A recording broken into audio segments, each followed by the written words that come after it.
जीफा Gagandeep institute of fine art Kurukshetra sector 17 MD Gagandeep हमारे साथ हैं। आज इनसे जानेंगे कि इतना जो लंबा जो सफ़र है एक तरह से, और एक छत के नीचे इस तरह की जो कला की ट्रेनिंग कैसे दी जा रही है और कैसे इनका जो सफ़र है आज तक का रहा है, क्या कहेंगे गगनदीप जी? रणदीप जी, पहले तो मैं सबसे पहले आपका वेलकम करता हूँ गगन इंस्टीट्यूट ऑफ फाइन आर्ट्स में। आपका तहे दिल से मैं स्वागत करता हूँ। तो जैसे अभी आपने बताया है कि हमारा जो कुरुक्षेत्र में सेक्टर 17 में गगन इंस्टीट्यूट ऑफ फाइन आर्ट्स 3 कला लेके आ रहा है कि म्यूजिक, आर्ट और डांस कि कोई भी कला से यहाँ पे वंचित ना रहे। हर एक बच्चे में कोई ना कोई टैलेंट होता है परमात्मा की मेहर से, कि वो आर्ट भी सीख सकता है, वो उसका म्यूजिक में भी रुझान हो सकता है, उसका डांस में भी। तो हमने सोचा कि एक ही जगह पे सारी आर्ट इकट्ठी होके बच्चों को हम उस आर्ट में आगे लेके जा सकें। तो आपने एक छत के नीचे प्रोवाइड उसको करवाने का प्रयास किया जी। तो कितना समय आपको हो गया इस फील्ड में, ये जो ट्रेनिंग आप बच्चों को दे रहे हैं? जीफा स्थापना की है, स्थापना जो हमने की है 2019 में की है, बट 19 से पहले का अगर मैं आपसे बात करूं तो 19 से पहले इसकी जो हिस्ट्री रही है बहुत लंबी हिस्ट्री रही है। 2011 से जैसे मैं अपनी स्टडी करके पंजाब से आया तो मैं इस के ऊपर मैंने स्टडी की कि कैसे बच्चों को वर्क करवाना चाहिए, क्योंकि मैं बहुत छोटी सी एज में एक कला अध्यापक के रूप में मैं मतलब लोगों मुझे जानने लगे। तो 19 साल का था जब मैं इस फील्ड में अपने पहला मैंने पाँव रखा कुरुक्षेत्र में। तो फर्स्ट स्कूल में मैंने सहारा कॉम्प्रिहेंसिव स्कूल में काम किया है। तो उसके बाद मैंने डीपीएस कुरुक्षेत्र से मुझे कॉल आई तो मैंने डीपीएस में काम किया। फिर उसके बाद मैंने सैनी पब्लिक स्कूल में भी काम किया। तो जो 10 साल का जो मुझे एक्सपीरियंस, एक देखो टीचिंग एक अलग सब्जेक्ट है, खुद को अपने आप आना एक अलग कला है और दूसरों को सिखाना भी एक कला है। तो मैंने वो दोनों कलाओं को इकट्ठा करके तो मैं अब मार्केट में जो हम काम करवा रहे हैं तो बहुत अच्छा बच्चों को काम करवा रहे हैं। जो 10 साल का आपका एक तरह से अनुभव रहा है स्कूलों के अंदर जी, उसको आप एक तरह से इम्प्लीमेंट कर रहे हैं, छत के नीचे लोगों को, बच्चों को सिखा रहे हैं। बिल्कुल जी। जैसे मेरी 2011 में मैं 19 साल का था जब मैं आर्ट टीचर बना। तो मुझे हर एक स्कूल में देखो एक्सपीरियंस एक ऐसी चीज़ है, जब हम पब्लिक से मिलते हैं वो एक एक्सपीरियंस हमारा जुड़ता चला जाता है। तो जैसे अभी 2011 में मैंने फर्स्ट स्कूल में ज्वाइन किया तो देखो कोई सीखा हुआ नहीं होता बच्चा, तो पब्लिक ही सिखाती है। तो मुझे सहारा स्कूल ने मुझे टीचिंग सिखाई। सेकंड मेरा जो स्कूल रहा है डीपीएस स्कूल ने मुझे पर्सनैलिटी दी कि अच्छे पेरेंट्स मुझे मिले, अच्छे एजुकेटेड पर्सन से बातचीत हुई तो मुझे उन्होंने पर्सनैलिटी दी। और थर्ड में लास्ट जो स्कूल की बात करूँगा, सैनी पब्लिक स्कूल ने मुझे एडमिनिस्ट्रेटर के बारे में बहुत अच्छा सिखाया। और जो उसके प्रिंसिपल थे साहिल शर्मा जी, तो मैं थैंक्स करता हूँ प्रिंसिपल का, जिन्होंने आर्ट टीचर को पैरेलल रख के उन्होंने मुझे एडमिनिस्ट्रेटर के बारे में मुझे बहुत अच्छा गाइड किया। तो आप तीनों स्कूलों से एक तरह से कुछ ना कुछ आपने अलग अलग सीखा है जी, यही आप कहना? हाँ, मैं ये कहना चाह रहा हूँ कि जितने भी स्कूल में हम काम करते हैं पब्लिक हमें सिखाती है। अगर मेरे पास अच्छी टीचिंग स्किल ना होते तो मैं बच्चों को शायद नहीं कला करा सकता था। अगर मेरे पास पर्सनैलिटी ना हो तो एक आर्टिस्ट एक खुद में एक फूल की तरह होता है, खिला हुआ होता है, तो वो मुझे डीपीएस ने दी। और अगर मैं एडमिनिस्ट्रेटर की बात करूं तो वो मुझे सैनी पब्लिक स्कूल ने दी है। तो इन चारों चीज़ें बिना इंसान बहुत अधूरा होता है। आप गांव से बिलोंग करते हैं, बारवा से किसान फैमिली से हैं, उनका गांव भी एक तरह से पूरी खेती बाड़ी पे है जी। तो ये कला वाली जो एक तरह से कैसे आपके दिमाग में आई, कैसे एक तरह से गुण आपके अंदर? देखिए, मैं ये कहता हूँ कि जो आर्ट जो कला होती है वो परमात्मा ही नवाज के भेजते हैं। वो कहावत भी है कि ये गॉड गिफ्टेड है। तो मेरे अंदर स्टार्टिंग से ही बहुत अच्छी मैं ड्राइंग करता था। तो मेरे जो गुरु हैं इस फील्ड में लेके आने वाले वो ओम प्रकाश दीवान हैं। तो मेरी जब 9th में स्टडी चल रही थी तो मुझे एक गुरु ने शिक्षा दी थी, बेटा आप इस लाइन को पकड़े रखना कि आप जिंदगी में कभी भी गरीब नहीं रहोगे। एक गरीब वर्ड होता है, भाई हम मैं गरीब हूँ, तो आर्टिस्ट के पास वो गरीब वर्ड नहीं है। तो परमात्मा ने जब किसी को टैलेंट दे दिया, वो बहुत बड़ा एक हुनर है, कला का एक मतलब टैलेंट जो है वो अनमोल है जी। तो उसके बाद जैसे आपने बताया कि गांव से हो आप, तो मैं 9th क्लास में और 10th क्लास में जब स्टडी कर रहा था, तो देखो प्रॉब्लम्स अगर मैं स्टूडेंट की लाइफ की बताऊं, देखो जब इंसान एक सक्सेसफुल हो जाता है, मतलब एक कैरियर अपना ले लेता है, स्टैंड ले लेता है, तो एक उसकी हिस्ट्री बन जाती है। हर एक इंसान की हिस्ट्री होती है कि मैं पहले ऐसा था, आज यहाँ पे खड़े हैं। तो अगर मैं बात करूँ सरदार लाभ सिंह मेरे जो फादर हैं, और एक मेरा ब्रदर है रविंदर सिंह, माता जी हैं मेरे कुलविंदर कौर। तो जब मैं स्टडी करता था, हम 4 फैमिली में थे, मेरे 2 मैं ब्रदर हैं, मेरा एक बड़ा, और मम्मी पापा हैं। तो जब मैं ड्राइंग करता था तो उधर से ब्रदर आ जाता था, वो कह रहा था मैं सीट पाड़ दूंगा, मैं पापा को बोल दूंगा कि आप ड्राइंग करते रहते हो, बोर्ड की क्लास है, 10th क्लास है। तो आज मेरे ब्रदर को भी प्राउड फील होता है कि आज इतना बड़ा एम्पायर खड़ा कर दिया है इसने। तो मेरा इससे मैसेज ये है, मेरी हिस्ट्री से जो मैसेज निकलता है, जो मैंने ऑब्जर्व किया अपने आप को, कि बच्चे को रोकना नहीं चाहिए। बच्चा कोई परमात्मा लिख के नहीं देता कि ये क्या बनने वाला है। अगर बच्चे को अच्छे संस्कार दिए जाएं तो परमात्मा वो उसको तय करके देता है कि इसको आर्टिस्ट बनना है, इसको इंजीनियर बनना है, इसको डॉक्टर बनना है, इसको इस फील्ड में जाना है। तो मैं सभी पेरेंट्स से ये बोलता हूँ कि बच्चे का अगर किसी फील्ड में इंटरेस्ट है तो उसको उसी फील्ड में लेके जाना चाहिए जी। आप मानते होंगे कि ड्राइंग को या कला को शिक्षा के क्षेत्र में कहीं ना कहीं 2ym दर्जे का सेकेंडरी चीज़ मानी जाती है। अब आपने बताया कि ड्राइंग कर रहे हैं तो घर में ये रहता है कि सिर्फ ड्राइंग करते रहोगे, कुछ पढ़ाई भी करोगे जी जी। तो ऐसा रहता है कि इसको हल्के में एक चीज़ मानी जाती है, इसको गंभीरता से नहीं लेते। गंभीरता से लेते नहीं है, बट पेरेंट्स को लेना चाहिए। क्यों लेना चाहिए, उसके पीछे एक रीज़न है। अगर आज मैं अपना खुद उदाहरण देता हूँ, अगर मुझे वो उस रास्ते से तोड़ देते, शायद मैं आज अपना ये गगन इंस्टीट्यूट ऑफ फाइन आर्ट ना कर और ना ही मैं आज बच्चों को शिक्षा दे पाता। तो परिवार की तरफ से कहीं ना कहीं सपोर्ट मिला है फिर बाद में एक तरह से, जब उन्होंने देखा कि जुनून है गगनदीप में? देखिए, परिवार की तरफ से मुझे बहुत सपोर्ट मिली।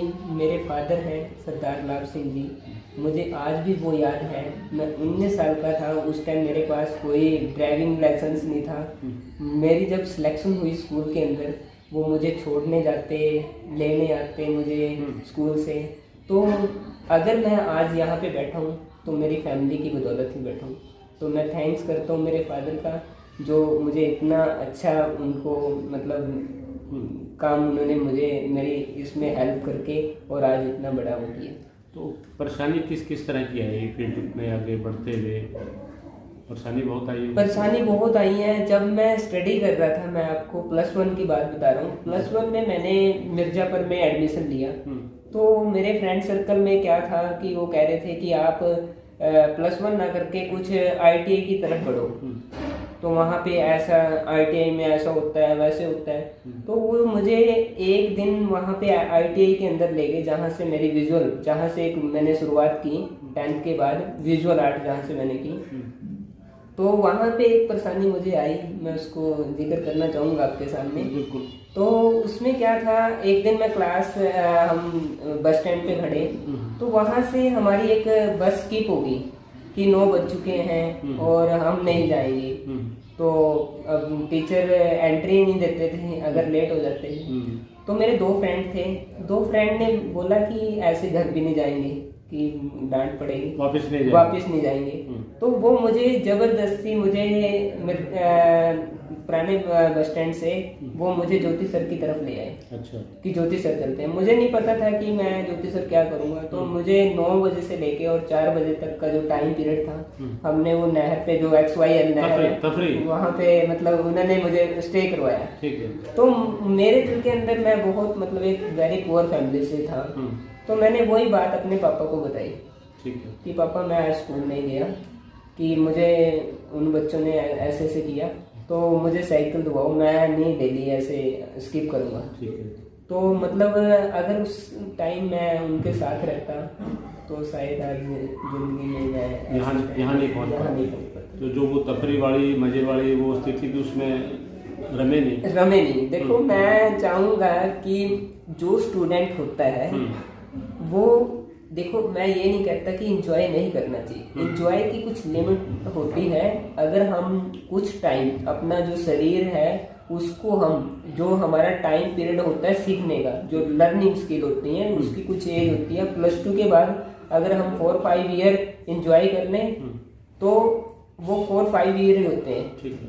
अगर वो 4-5 ईयर बच्चा अच्छे ट्रैक पे चल जाए तो लाइफ फिर एंजॉय होती है। तो फिर लाइफ आपके अकॉर्डिंग चलती है, अदरवाइज लाइफ के अकॉर्डिंग आपको चलना पड़ेगा अगर पहले आप एंजॉय करें। जी। तो यहाँ अभी ये एस्टेब्लिश करने के बाद जीफा जब से आपने एस्टेब्लिश किया जी, इसमें किस तरह से आपने एक एक स्टूडेंट को एंटर किया, कैसे कैसे लोग आए? और देखिए सबसे पहले मैंने, बड़ा शौक था, देखो किसी को ना, हर एक इंसान को एक शौक होता है, किसी को अच्छा घर बनाने का शौक होता है, किसी को गाड़ी लेने का शौक होता है, किसी को कपड़े बनाने का शौक होता है। मुझे सबसे पहले एक शौक था कि मेरा अपना स्टूडियो होना चाहिए। अच्छा। आर्टिस्ट का एक स्टूडियो होता है, स्टूडियो मीन्स जिसमें आर्टिस्ट काम करते हैं। तो मेरा विलेज के अंदर एक छोटा सा स्टूडियो था। अच्छा। बहुत सुंदर सा, वो 8 फुट बाय 8 फुट का था, जिसमें मेरी चेयर लगी हुई थी, मैं खुद काम करता था। तो मैंने नेट पे अपनी एकेडमी का जो एक वो डाल दिया था, तो उससे मेरे पास कॉल्स आती थी कि आप सिटी में आ जाओ, बट रेंट देख के मुझे या मेरे अपनी बैकग्राउंड देख के मुझे हौसला नहीं पड़ता था कि मैं सिटी की तरफ बढ़ूं और मैं अपना इंस्टीट्यूट रन करूं। और दूसरा, पब्लिक की तरफ से जब आपको कोई काम से निकलते हो, पब्लिक आपको सपोर्ट करने की बजाय मतलब नेगेटिविटी में ज्यादा शो करती है। मैं जितने भी मेरे स्टूडेंट हैं मैं उनको यही गाइड करता हूँ कि एवरी टाइम पॉजिटिव थिंकिंग, कि आप पॉजिटिव रखिए। आप उनका उदाहरण क्यों नहीं देते जो सक्सेस हो रहे हैं लाइफ में, आप उनका उदाहरण क्यों देते हो जो फेल हो चुके हैं? तो इसका मतलब हमें फेल देखना चाहते हो आप। तो मेरे पास जो ऑप्शन था कि मेरा एक स्टूडियो था, वहाँ पे कॉल्स आती थी कि आप सिटी की तरफ बढ़ो। तो मैंने जब ये जो कॉल्स आई, मैंने उनका एक लेआउट बनाया, उनकी बातचीत की पेरेंट्स से कि कितने बच्चे हो सकते हैं, मैं कितना अपना स्टेबल करके मैं अपना इंस्टीट्यूट अपना चला सकूं।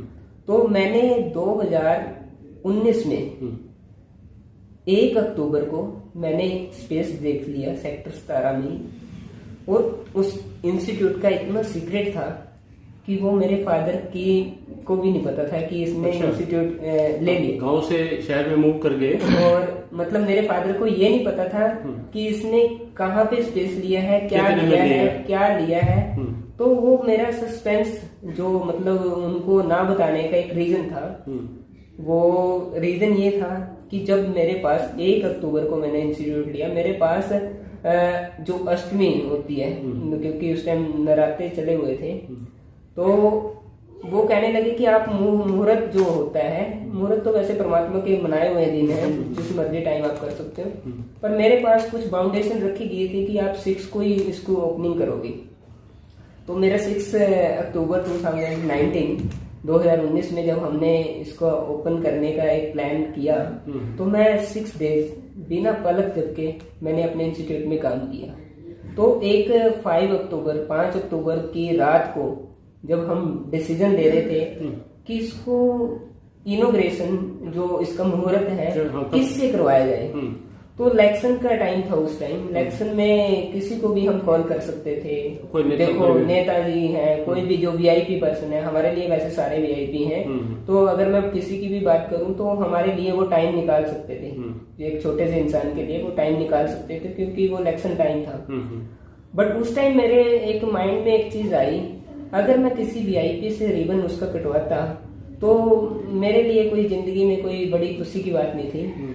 तो जिन्होंने मेरे हिस्ट्री जो मैंने अभी आपको बताया कि मेरे फादर ने बहुत इस फील्ड में मेरे को सहयोग किया, तो जब हम एक मीटिंग में ले रहा था अपने कुलीग के साथ, तो मेरे माइंड में एक चीज आई, क्यों ना मैं इसकी ओपनिंग जो है, जो इसकी शुरुआत है, तो इसके जो चीफ गेस्ट हैं वो मेरे फादर होने चाहिए। तो मेरे लिए बड़ी प्राउड की बात थी। तो जब वो वहाँ पे मैंने उनसे बातचीत की कि मैंने अपने फादर को ये चीज़ बोली है कि, तो वहाँ पे फिर वो थोड़ा सा पेरेंट्स जो मेरे साथ वो बैठे हुए थे तो वो कहने लगे कि चलो आप तो फिर आपने तो डिसाइड कर ले। नो, अब अगर किसी वीआईपी पर्सन को बुलाते हैं तो आप मेरे साथ गाड़ी में उसको इनविटेशन देने जाते हैं, उसके साथ फोटो खिंचाते, उसके साथ वो चीज खिंचाते। तो जो वीआईपी ट्रीटमेंट था, जो पर्सनालिटी से हम उनको लेके आए थे वीआईपी को, उसी पर्सनालिटी से मैंने अपने फादर को उसको प्लेटफॉर्म दिया। और वो मेरे लिए बहुत बड़ा प्राउड का दिन था। तो इनवाइट करने भी सभी गए? इनवाइट करने सभी गए। एक्चुअली हमने कार्ड भी बिल्कुल स्पेशल हमने उसको फ्रेम करके कार्ड को, तो हम उसको इनविटेशन देने गए। और इतनी उसकी खुशी की बात थी, जैसे वीआईपी को कुछ नहीं पता होता मुहूर्त से पहले क्या है क्या नहीं, ऐसे मेरे फादर को भी नहीं पता था। और वो बड़े प्राउड की बात थी, क्योंकि देखिए अगर मैं अपने पेरेंट्स जिन्होंने मुझे जन्म दिया है, मेरे वीआईपी डेली रिबन काटते हैं, उनके लिए मेरे लिए बहुत एक छोटी सी एक इवेंट था, बट मेरे फादर के लिए मेरे लिए बहुत बड़ा इवेंट था, जिनके आज बदौलत मैं यहाँ पे बैठा हूँ। तो एक इमोशनल जो मोमेंट है वो आपने अपने फैमिली को दिया, अपने पिताजी को दिया ऐसे मौके पर जी। और जो यहाँ पर सीखने के लिए आते हैं, अलग अलग एज ग्रुप के लोग आते हैं जी, उनको कहीं ना कहीं जो मेंटली स्कून है या जो एक तरह से डिप्रेशन की जो लाइफ आज लोग जी रहे हैं जी, उससे कहीं ना कहीं छुटकारा मिलने का आपको लगता है कि उनको मिलता है? देखिए बहुत आपने बहुत अच्छी बात कही है कि एक कला जो है, कला में जिसको डूबना आ गया ना, वो डिप्रेशन का घर भूल जाता है। धूप निकली हुई है, बारिश हो रही है, क्या हो रहा है, क्योंकि वो जब दुनिया रंगों की दुनिया में खेलता है, उसको दुनिया रंगीन बन जाती है उसके लिए। तो जो ये कला है, अगर आर्ट कला की मैं बात करूं, देखो बहुत से ऐसे, अभी कोरोना काल अभी खत्म भी नहीं हुआ प्रॉपर तरीके से, अगर मैं बात करूं, बहुत से मेंटली परेशान, देखो सभी मेंटली परेशान रहते हैं, कोई बिजनेस को लेके, कोई किसी टाइप से लेके।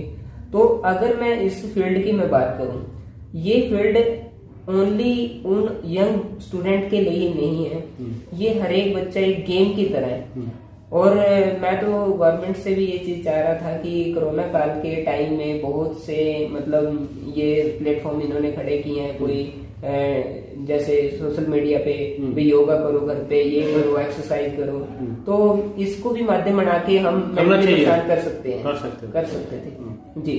और करना चाहिए, गवर्नमेंट को भी मैं आपको यही सुझाव देना चाहूंगा कि ये जो आर्ट की लाइन है, इसमें जिसको डूबना आ गया वो तो मतलब वो जैसे कहते हैं ना, स्वर्ग ही उसके लिए यहीं पे है। तो क्या सजेस्ट करेंगे जो इस फील्ड में आना चाहते हैं, लोग सीखना चाहते हैं, अपना करियर बनाना चाहते हैं, उनको क्या बताएंगे हमारे दर्शकों को? देखो अगर करियर की बात आपने बहुत अच्छी की है, जीफा गगन इंस्टीट्यूट ऑफ फाइन आर्ट्स आपको एक अच्छा ट्रेनर क्या, एक अच्छा आर्ट टीचर का प्लेटफॉर्म देता है। गगन इंस्टीट्यूट ऑफ फाइन आर्ट्स से जो बच्चा पास आउट करके 2 ईयर का जैसे डिप्लोमा करके जाता है, वो प्राइवेट फील्ड में, देखो अगर मैं अपने एक्सपीरियंस की बात करूं, मैंने प्राइवेट फील्ड से ही मैंने अपना बिजनेस की तरफ टर्न कर दिया। मैंने गवर्नमेंट की तरफ जाना पसंद नहीं किया, और मैं जाना भी पसंद नहीं करूंगा। कि मैं इसलिए नहीं पसंद करूंगा क्योंकि जो आर्टिस्ट है उसको जो फ्रीडम मिलती है काम करने की, क्योंकि वो दुनिया को एक रंगीन दुनियादारी में देखना चाहता है।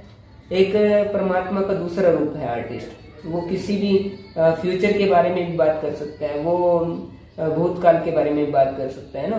तो मतलब यहाँ से जो छोटे छोटे बच्चे हैं जो अभी स्टडी कर रहे हैं, फाइन आर्ट्स लेते हैं, तो यहाँ से एक अपना कैरियर की शुरुआत कर सकते हैं कि उनको कम टाइम में अच्छा एक प्लेटफॉर्म मिल जाए। जैसे मैं 19 साल का था जब मैं आर्ट कला अध्यापक के रूप में कुरुक्षेत्र में आया, तो मैं भी चाहूँगा कि मेरे जो स्टूडेंट हैं वो भी छोटी एज में अपना इसको कला को प्रमोट करें, आगे बढ़े, इसमें आगे बढ़ते हैं। तो इसके लिए आपने किस एज ग्रुप के यहाँ पर फिलहाल जो बच्चे हैं?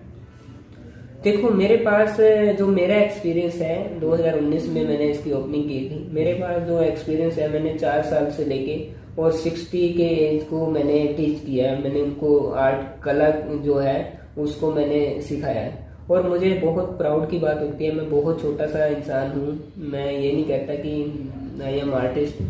देखो आर्टिस्ट एक बहुत बड़ा वर्ड है। बिल्कुल। तो बट जितना परमात्मा ने हमें हुनर दिया है उसका मैं रिगार्ड करता हूँ, और वो मैं कला ये सोचता हूँ कि मेरे मतलब मेरे पे ही ना रहे, वो दुनिया और के लोगों पास तक बन जाए, चलती रहे। वो चलती रहे, क्योंकि एक गुरु और शिष्य का जो रिश्ता होता है वो पता नहीं कितना लंबा रिश्ता होता है, बहुत ज़्यादा। अगर हम प्रधानमंत्री जी की बात करें तो अगर वो भी झुकते हैं तो एक वो टीचर के कला जो गुरु हैं उनके आगे झुकते हैं। तो कला और जो शिष्य का जो रिश्ता है उसको कायम रखने के लिए हम सोच रहे हैं कि जो मैं अपनी जो कला है मैं औरों में भी बिखेर सकूं, चलता रहे जी। से। तो जीफा Gagandeep institute of fine art MD Gagandeep की आप बातचीत सुन रहे थे। हमारे इस इंटरव्यू को, इस बातचीत को लाइक करें, शेयर करें और अपने कमेंट्स इस पर ज़रूर करें। रंगों की दुनिया, जहां आप बिल्कुल हर भागम भाग की जो जिंदगी है उसको भूल करके और कला की दुनिया में डूबना चाहते हैं या एक तरह से कोई ट्रेनिंग लेना चाहते हैं, तो जीफा एक अच्छा प्लेटफॉर्म है।